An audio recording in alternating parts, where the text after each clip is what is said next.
Hello viewers, ఎలా ఉన్నారు? మీరందరూ ఆనందంగా ఉండాలి అని మనస్ఫూర్తిగా కోరుకుంటూ welcome back to our channel. నేను మీ ఆంధ్ర అమ్మాయి నేఫ్మల. వారాహి నవరాత్రుల్లో వారాహి అమ్మవారి చిత్రపటం లేకపోయినా కానీ వారాహి నవరాత్రులు ఎలా చేయాలి అనే విషయాన్ని ఇవాల్టి వీడియోలో మన వ్యూయర్స్ అందరికీ షేర్ చేస్తున్నాను. చాలామంది ఇళ్లలో వారాహి అమ్మవారి చిత్రపటాన్ని ఏర్పాటు చేసుకుంటే నిత్యం దీపారాధన చేయాలి అనే ముఖ్య ఉద్దేశంతో చాలామంది వారాహి అమ్మవారి చిత్రపటం ఇంట్లో పెట్టుకోరు. అలాంటి వారి కోసం రూపాయి ఖర్చు లేకుండా కూడా మనం వారాహి నవరాత్రుల్లో అమ్మవారి చిత్రపటం లేకపోయినా కానీ చక్కగా పూజను ఆచరించవచ్చు. అది ఎలా అనేది ఇవాల్టి వీడియోలో షేర్ చేస్తాను. అంతేకాకుండా మీకు వస్తున్న చిన్న చిన్న డౌట్స్కు కామెంట్స్కి కూడా ఇవాల్టి వీడియోలో రిప్లై ఇస్తాను. ఈ వీడియో మీకు అందరికీ చాలా బాగా యూస్ఫుల్ అవుతుంది అనుకుంటున్నాను. వారాహి నవరాత్రుల్లో పూజ చేసుకోవాలి అనుకునే ప్రతి ఒక్కరికి కూడా రూపాయి ఖర్చు లేకుండా అమ్మవారి పూజను సంతృప్తిగా చేసుకోవచ్చండి. దానికోసమే ఈ వీడియో. ముందుగా అయితే ఇలా చక్కగా పీఠంను ఏర్పాటు చేసుకొని పెట్టుకోవాలి. వారాహి అమ్మవారి పూజను మనము పూజ మందిరంలో కూడా చేసుకోవచ్చు. పూజ మందిరంలో ఏర్పాటు చేసుకుంటే అన్ని దేవతామూర్తులతో కలిపి పూజను ఆచరించవచ్చు. అదే వారాహి అమ్మవారి చిత్రపటం ఒక్కటి ఏర్పాటు చేసుకుంటే ఇలా పీఠం మీద వారాహి అమ్మవారికి ప్రత్యేకంగా పూజను అనేది ఆచరించవచ్చు. అందుకోసమే పీఠంను ఏర్పాటు చేసుకోమని చెప్తాను. వారాహి అమ్మవారి చిత్రపటం లేకపోతే దుర్గా అమ్మవారు, లక్ష్మీ అమ్మవారు, లలిత అమ్మవారు ఏ స్వరూపం చిత్రపటం ఉన్నా కానీ మీరు చక్కగా ఏర్పాటు చేసుకోవచ్చు. ఇక్కడ నేను నా దగ్గర లక్ష్మీ అమ్మవారి యొక్క చిత్రపటం ఉంది. అందుకోసమే లక్ష్మీ అమ్మవారి చిత్రపటాన్ని పీఠం మీద ఏర్పాటు చేసుకునేసి లక్ష్మీ అమ్మవారికి చక్కగా గాజులతోటి అలానే పుష్పాలతోటి అలానే చక్కగా నగలతోటి లక్ష్మీ అమ్మవారిని అందంగా అలంకరించుకుంటున్నాను. మీరు ఇక్కడ గుర్తుపెట్టుకోవాల్సిన ఒక విషయం ఏంటంటే మనం ఇక్కడ లక్ష్మీ అమ్మవారి చిత్రపటాన్ని ఏర్పాటు చేసుకున్నాం కాబట్టి లక్ష్మీ అమ్మవారి చిత్రపటం దగ్గర నిమ్మకాయ మాలను కానీ నిమ్మకాయని కానీ ఏర్పాటు చేసుకోం. కాబట్టి లక్ష్మీ అమ్మవారి ఫోటోను ఏర్పాటు చేసుకున్నప్పుడు నిమ్మకాయని అనేది ఏర్పాటు చేసుకోవద్దండి. ఇక్కడ నేను లక్ష్మీ అమ్మవారి కాకుండా లలిత అమ్మవారిని కానీ లేకపోతే మీకు ఏ స్వరూపం చిత్రపటం ఉన్నా కానీ ఆ అమ్మవారి దగ్గర మీరు చక్కగా నిమ్మకాయని అనేది ఏర్పాటు చేసుకోవచ్చు. అమ్మవారి చిత్రపటాన్ని చక్కగా అందంగా అలంకరించుకోండి. అమ్మవార్లు అందరూ కూడా అలంకరణ ప్రియులు. అమ్మవార్లను ఎంత చక్కగా మనం అలంకరిస్తే అమ్మవార్లు చూడటానికి అంత అందంగా ఉంటారు.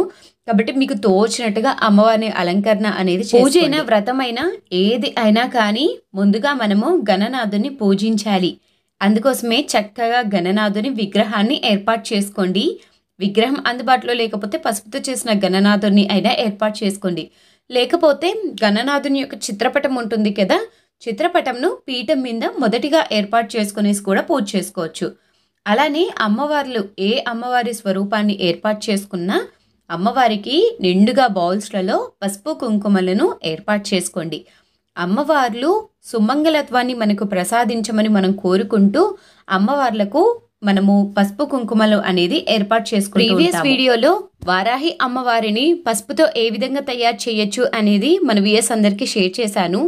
ఎవరికైనా మేము వారాహి అమ్మవారిని పూజించుకోవాలి అనుకుంటున్నాము అనుకున్న వాళ్ళు చక్కగా ఇలా అమ్మవారిని పసుపుతో చేసుకొని కూడా అమ్మవారికి నిమ్మకాయని ఏర్పాటు చేసుకునేసి అమ్మవారికి చక్కగా మనము నైవేద్యాలను తయారు చేసుకునేసి 9 రోజుల నవరాత్రుల్లో పూజను అనేది ఆచరించుకోవచ్చు.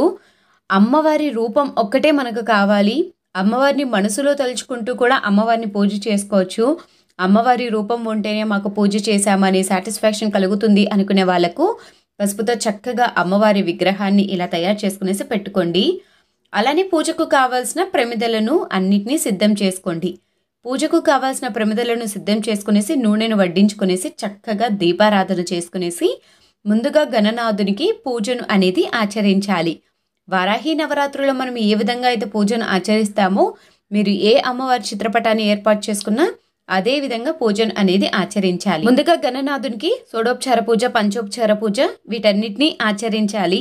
ఆ తర్వాత మనము చక్కగా అమ్మవారికి అభిషేకం చేసుకోవటానికి కానీ లేకపోతే అష్టోత్తరాలు చదువుకోవటం కానీ ఇవన్నీ చేసుకునేసి అమ్మవారికి తాంబూలాన్ని ఏర్పాటు చేసుకోవాలి. అలానే మనము ఏర్పాటు చేసుకున్న దీపం కుందులకు చక్కగా పసుపు, కుంకుమ, గంధం, అక్షంతలు వీటన్నిటిని సమర్పిస్తూ అమ్మవారి పూజకు మొదటిగా ఈ పనులు అన్నీ చేసుకోవాలి. ఈ పనులు అన్నీ పూర్తయిపోయిన తర్వాత నెక్స్ట్ మన కామెంట్ సెక్షన్లో కొందరు అడుగుతున్న డౌట్స్ అన్నిటికీ నేను ఇప్పుడు రిప్లై ఇద్దాం అనుకుంటున్నాను.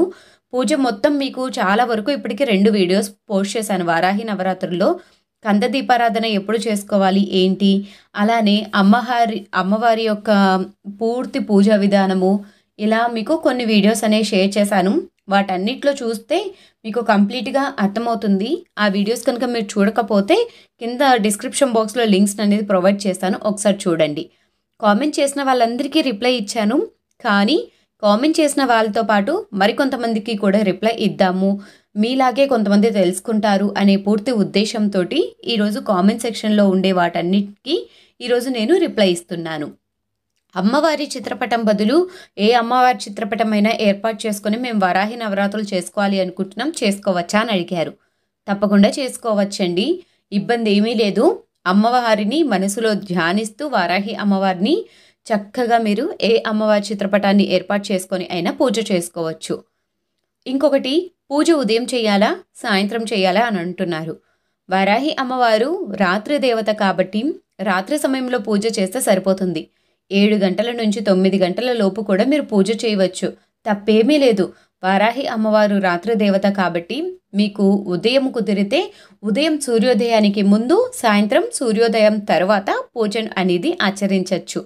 మీకు ఈ 2 సమయంలో మేము ఇంటి దగ్గర ఉండం మాకు కుదరదు అనుకుంటే వారాహి అమ్మవారి దగ్గర చిన్న దీపం అయినా కానీ మీకు వీలు కుదిరినప్పుడు ఉదయం 9-10 గంటల లోపు, సాయంత్రం 5:30-6 తర్వాత మీకు ఎప్పుడు వీలు కుదిరితే అప్పుడు దీపం అనేది వెలిగించుకోవచ్చు. పీఠం ఏర్పాటు చేసుకోవాలి అనుకుంటున్నాము. పీఠం ఏర్పాటు చేసుకుంటే అమ్మవారి చిత్రపటాన్ని కదల్పకూడదు అని అంటున్నారు కదా. అయితే అమ్మవారి చిత్రపటానికి రోజు తుడిచి గంధం కుంకుమ బొట్లను ఏర్పాటు చేసుకోవాలి అంటే ఎలా అని అంటున్నారు. వారాహి నవరాత్రులు అమావాస్యతో వస్తుంది, అంటే అమావాస్య తర్వాత రోజు నుంచి మనకు వారాహి నవరాత్రులు అనేది మొదలవుతున్నాయి. వారాహి నవరాత్రులు మనకు శుక్రవారం నుంచి మొదలవుతాయి కాబట్టి శుక్రవారం ఉదయాన్నే చక్కగా అమ్మవారి చిత్రపటాన్ని, పూజా మందిరాన్ని శుభ్రం చేసుకునేసి వారాహి అమ్మవారి పూజ సాయంత్రం సమయంలో చేసుకోవచ్చు. పీఠంను ఏర్పాటు చేసుకున్నట్లయితే ప్రతిరోజు కూడా అమ్మవారి యొక్క చిత్రపటానికి ఉండే పుష్పాలు వీటన్నిటిని మారుస్తూ ఉంటాం కాబట్టి పీఠంను ఏమీ కదల్పకూడదు. అమ్మవారి చిత్రపటాన్ని అలానే ఏర్పాటు చేసుకునేసి నిత్యం మనం పూజ అనేది చేసుకోవచ్చు. వారాహి నవరాత్రులు పూజ చేసుకోవాలి అంటే నియమనిష్టలతో తప్పనిసరిగా పూజ చేసుకోవాలా అంటే తప్పనిసరిగా నియమనిష్టలతోటి పూజ చేసుకుంటే అమ్మవారి అనుగ్రహం త్వరగా లభిస్తుందండి. అమ్మవారి అనుగ్రహం లభించటానికే కదా మనము పూజ అనేది చేసేది. మనకున్న కోరికలు నిరభ్యంతరంగా నెరవేరుతాయి అని అమ్మవారి మీద మనం మనసు పెట్టి పూజ చేస్తే, అమ్మవారిని భక్తితో కొలిస్తే అమ్మవారు చక్కగా మన కోరికలను అనేది నెరవేరుస్తారు. వారాహి అమ్మవారి నవరాత్రులు పూజ చెయ్యాలి అనుకుంటున్నాము, నియమనిష్టలన్నీ పాటిస్తాము, కానీ వారాహి అమ్మవారి చిత్రపటం ఇంట్లో ఉండకూడదు అంటున్నారు. అయితే వారాహి అమ్మవారి నవరాత్రులు పూర్తయిపోయిన తర్వాత ఈ చిత్రపటాన్ని ఏం చేయాలి అని అడుగుతున్నారు. వారాహి అమ్మవారి నవరాత్రులు పూర్తయిపోయిన తర్వాత అమ్మవారి చిత్రపటాన్ని చక్కగా మీరు పూజ గదిలో పెట్టుకునేసి పూజ చేసుకోవచ్చండి. నిరభ్యంతరంగా ఏమీ ఆటంకం అనేది ఉండదు. మన మనసులో ఉండే భయాన్ని తొలగించి చక్కగా పూజను ఆచరిస్తే అమ్మవారి అనుగ్రహం త్వరగా లభిస్తుంది. నవరాత్రుల్లో పూజ చేసుకునేసి అమ్మవారి అనుగ్రహం కలిగాక అమ్మవారి చిత్రపటాన్ని తీసి పక్కన పెట్టడం కంటే అమ్మవారి అనుగ్రహం మనకు కలిగింది కాబట్టి ఆ అమ్మవారిని విడవకుండా మనం పూజను ఆచరించినట్లయితే తప్పనిసరిగా అమ్మవారి అనుగ్రహం లభిస్తుంది. వారాహి అమ్మవారి పూజను అనేది ఉదయం సాయంత్రం చేయమంటున్నారు కదా, మరి ఉదయం సాయంత్రం చేయమంటే అమ్మవారికి నైవేద్యాలు ఏం పెట్టాలి, ఉదయాన్నే నైవేద్యం చెయ్యాలా, సాయంత్రం సమయంలో నైవేద్యం చేసి పెట్టాలని అడుగుతున్నారు. ఉదయం సాయంత్రం దీపం వెలిగిస్తే చక్కగా మీరు ఉదయం మీకు తోచినది ఏది ఉన్నా కానీ, పటిక బెల్లం కానీ, లేకపోతే బెల్లం కానీ, లేకపోతే మీ దగ్గర ఒక చిన్న ఫలం ఉన్నా కానీ అమ్మవారికి సమర్పించండి. ఒకవేళ ఇవేమీ కుదరలేదనుకోండి, మీరు చక్కగా బెల్లంలో కొంచెం నీటిని, యాలకుల పొడిని వేసి అమ్మవారికి నైవేద్యంగా ఏర్పాటు చేసుకోండి. ఒక విషయం చెప్తాను, నైవేద్యం విషయంలో మనం చక్కగా కడుపు నిండా 3 పూట్ల అన్నం తింటాము.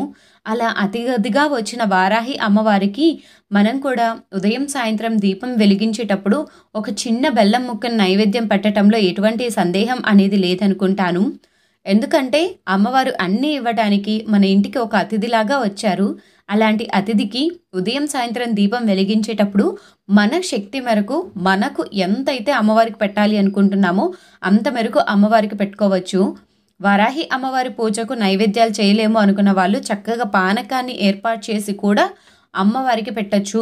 9 రోజులు మేము నైవేద్యం చేయలేం కానీ వారాహి పూజ చేయగలము అనుకుంటే చక్కగా చేసుకోండి, పానకాన్ని ఏర్పాటు చేసుకోండి. ఒకవేళ అమ్మవారికి నైవేద్యం మేము చేయలేకపోతున్నాము ఎలా అంటే, మీరు ఇంట్లో చక్కగా రోజు నిత్యం అన్నం వండుకుంటారు కదా, అన్నం వండుకునేటప్పుడు స్నానాన్ని ఆచరించి అన్నాన్ని వండి ఆ అన్నంలో మొదటిగా అమ్మవారికి తీసిపెట్టి అందులో కొంచెం చింతపండు పిసుకో లేకపోతే నిమ్మకాయ పిసుకో కొంచెం అమ్మవారికి నైవేద్యాన్ని తయారు చేయండి. ఒకవేళ అలా కూడా చేయలేమనుకుంటే చిన్న బెల్లం ముక్క అన్నంలో వేసి అమ్మవారికి నైవేద్యాన్ని పెట్టండి. అమ్మవారి పూజ చేసుకుంటున్నాము, యూట్యూబ్లో అమ్మవారి యొక్క వీడియోస్ పెట్టచ్చా అని అడుగుతున్నారు. అది మీ ధైర్యం అండి, మీ ధైర్యం కొద్దీ మీరు అమ్మవారి వీడియోస్ అనేది పెట్టచ్చు పెట్టకూడదు అనేది మీ మీద ఆధారపడి ఉంటుంది. ఇంట్లో మేము నియమనిష్టలను పాటించలేము కానీ వారాహి నవరాత్రులు చేసుకోవాలి అనుకుంటున్నాము, ఎలా అండి అని అడుగుతున్నారు. ఉదయం సాయంత్రం మీరు నియమనిష్టలు పాటించలేకపోయినా పర్వాలేదు కానీ ఉదయాన్నే మీరు స్నానాన్ని ఆచరించిన తర్వాత చక్కగా అమ్మవారి దగ్గర ఒక దీపాన్ని వెలిగించి అమ్మవారికి మీకు తోచిన నైవేద్యాన్ని ఏర్పాటు చేసుకున్న అది కూడా పూజ కిందకే వస్తుంది. వారాహి అమ్మవారి దగ్గర కుంకుమ అర్చన చేస్తాం కదా, ఆ కుంకుమ అర్చన ఏం చెయ్యాలి అని అడిగారు. ఆ కుంకుమ అర్చన చేసిన కుంకుమను నిత్యం మనము పెట్టుకోవటానికి ఉపయోగించాలి. అలా ఉపయోగిస్తే అమ్మవారి అనుగ్రహం మనకు త్వరగా లభిస్తుంది.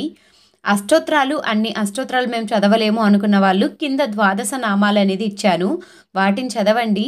అమ్మవారి యొక్క కవచం యొక్క ఆడియో లింక్ అనేది పెట్టమని చెప్పారు. యూట్యూబ్లో చాలా వీడియోస్ అనేది ఉన్నాయి బట్ అందులో మిస్టేక్స్ ఉన్నాయి అని అంటున్నారు. మిస్టేక్స్ ఉన్నాయి అన్న వారికి యూట్యూబ్లో మీకు ఏది అయితే మిస్టేక్స్ లేకుండా ఉంటాయి దాన్ని మీరు ప్రిఫర్ చేసి చదవండి. లేకపోతే అమ్మవారి కవచం యొక్క బుక్స్, వారాహి అమ్మవారి బుక్స్ మనకు మార్కెట్లో చాలా అంటే చాలా అందుబాటులో ఉన్నాయి. వాటిలో మీకు నచ్చిన బుక్ను ఒకటి తెచ్చుకొనేసి అమ్మవారి అష్టోత్తరాలను కానీ అమ్మవారి కవచం వీటన్నిటినీ చదువుకోండి. వీలు కొలది మీరు అమ్మవారి అష్టోత్తరాలు చదవటం ఉదయం సమయంలో కన్నా సాయంత్ర సమయంలో, రాత్రి సమయంలో 12 అష్టోత్తరాలు 12 అష్టోత్తరాలు ఉన్నాయి, వాటిని చదివిన వారాహి నవరాత్రుల్లో అమ్మకు పూజ చేసిన పూర్తి ఫలితం అనేది లభిస్తుంది. ఒకవేళ పీరియడ్స్ వస్తే ఎలా అని అడిగారు.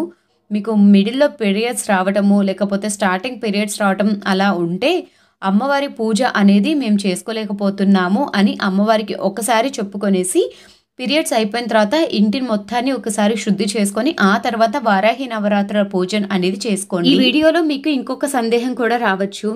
మనము ఇక్కడ లక్ష్మీ అమ్మవారి చిత్రపటాన్ని ఏర్పాటు చేసుకున్నాం కదా, మీరు ఇక్కడ వారాహి అమ్మవారిని చిన్నగా పసుపుతో తయారు చేసుకున్నారు కదా, ఇక్కడ మీరు నిమ్మకాయ పెట్టుకోవచ్చా అని అడుగుతారేమో.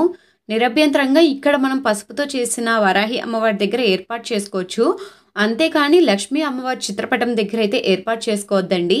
ఇక్కడ మనము నిమ్మకాయని ఏర్పాటు చేసుకునేసి మనం చక్కగా కుంకుమ పూజ అనేది చేసుకోవచ్చు. వారాహి నవరాత్రుల గురించి మీకు కంప్లీట్గా ఈ వీడియోలో మీకున్న సందేహాలన్నీ తెలియచేశాను అనుకుంటున్నాను. కామెంట్ చేసిన ప్రతి ఒక్కరికి థ్యాంక్ యూ సో మచ్ అండి. వారాహి అమ్మవారి యొక్క నవరాత్రుల గురించి ఇంతమందికి ఇన్ని డౌట్స్ ఉంటాయని అస్సలు అనుకోలేదు. మీ యొక్క డౌట్స్ వల్ల ఈ వీడియో చూస్తున్న ప్రతి ఒక్కరికి కూడా ఈ వీడియోలో ఉండే సందేహాలు అన్నీ అందుతాయి అనుకుంటున్నాను. సో వారాహి అమ్మవారి పూజను నిరభ్యంతరంగా ఎటువంటి సందేహాలు అపోహాలు లేకుండా అమ్మవారి మీద మనసును పెట్టి అమ్మవారి పూజను అనేది చక్కగా చేసుకోవచ్చు. ఈ వీడియో మీకు అందరికీ యూస్ఫుల్ అయ్యింది అనుకుంటున్నాను. ఈ వీడియో మీకు యూస్ఫుల్ అయితే తప్పకుండా వీడియోను లైక్ చేయండి, షేర్ చేయండి, సబ్స్క్రైబ్ చేయండి. మీలాగే మరికొంతమందికి ఈ వీడియో ఉపయోగపడుతుంది అంటే ఈ వీడియోను షేర్ చేయటం అస్సలు మర్చిపోద్దండి. ఈ వీడియోలో మీకు ఏవైనా సందేహాలు ఉంటే కింద కామెంట్ సెక్షన్లో తప్పకుండా చెప్పండి. తప్పకుండా మీ సందేహాలన్నిటికీ రిప్లై ఇస్తాను. మరొక చక్కని ఇంట్రెస్టింగ్ బ్యూటిఫుల్ వీడియోతోటి మీ ముందుకు వస్తుంది మీ ఆంధ్ర అమ్మాయి నిర్మల.